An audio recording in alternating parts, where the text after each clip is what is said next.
સર્વે મિત્રોનું સ્વાગત કરું છું. હું Badal Kangad, marketing planning and promotion consultant, Gujarat પ્રાકૃતિક વિકાસ બોર્ડ અને આત્મા પોરબંદર તરફથી આપ સૌનું હું સ્વાગત કરું છું. આજે આપણે પોરબંદર જિલ્લાના એક પ્રગતિશીલ પ્રાકૃતિક ખેડૂતની મુલાકાતે આવ્યા છે. શું તેમનું ઇન્ટ્રોડક્શન દેશે?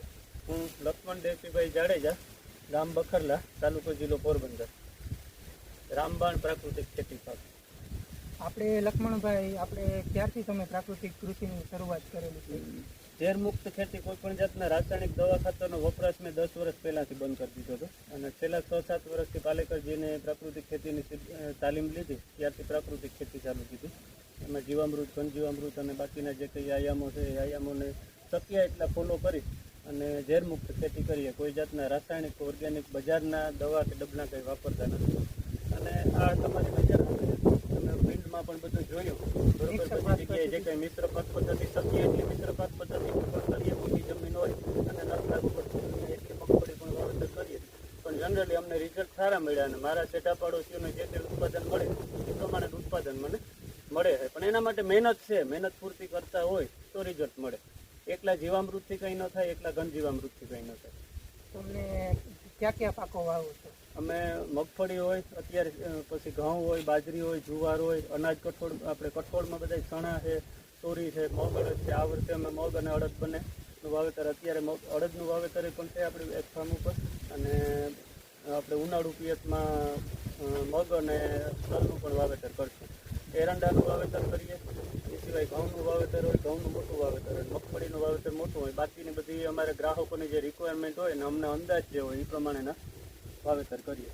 તો તમારી પાસે વેચાણ માટે ક્યાં પ્રોડક્ટ? વેચાણ માટે અમારી પાસે મગફળીનું તેલ છે, નારિયેળનું તેલ છે, કારણ કે નારિયેળી તમે પાછળ જોઈ શકો. નારિયેળી અમારી જે કંઈ છે એમાંથી લીલા નારિયેળ છે એ ડાયરેક્ટ ચોખા તરીકે વેચાય. સુકાયેલા નારિયેળ છે એનું અમે તેલ કઢાવીએ. અને નારિયેળનું તેલ હોય, તલનું વાવેતર કરીએ એટલે તલનું તેલ હોય. પછી એરંડાનું વાવેતર કરીએ, એરંડી ખોળ મેળવવા માટે થઈને, તો એરંડી તેલ પણ અમારી પાસે હોય. પછી આ તેલની વાત થઈ. પછી આપણી પાસે ધાણા, જીરું, હળદર, મીઠું, મરચું એની જે આખી શૃંખલા છે એમાંથી જેટલું શક્ય હોય એટલું અમે કરીએ. એટલે કે ધાણા અને જીરું આખા પણ મળે, ધાણા જીરું પાવડર પણ મળે. પછી હળદર છે તો હળદર તમને આખી પણ મળે, હળદર પાવડર પણ મળે.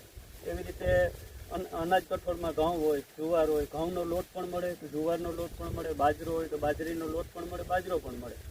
એવી રીતે કઠોળ છે તો કઠોળમાં મગ, અડદ અને ચણા અમારા મુખ્ય પાક છે. તો મગ, અડદ ને ચણા છે તો એ આખા પણ મળે તમને. મગ, અડદ, ચણાની દાળ પણ મળે. દાળ પણ આપણે વાડીએ જ બનાવીએ.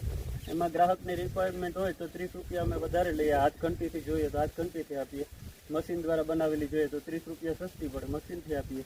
પછી એમાં જ પાછું તમે એમ કહો કે ચણાની દાળ અને ચણાનો લોટ જોઈએ તો અમે લોટ પણ આપીએ, અને એ ગ્રાહકોની રિક્વાયરમેન્ટ પ્રમાણે. તો ગ્રાહકોને તમારો સંપર્ક કરવો હોય તો તમે તેના માટે તમારો મોબાઈલ નંબર? હા, ગ્રાહકોને અમારો સંપર્ક કરવો હોય તો મારા મોબાઈલ નંબર છે 99792 91900.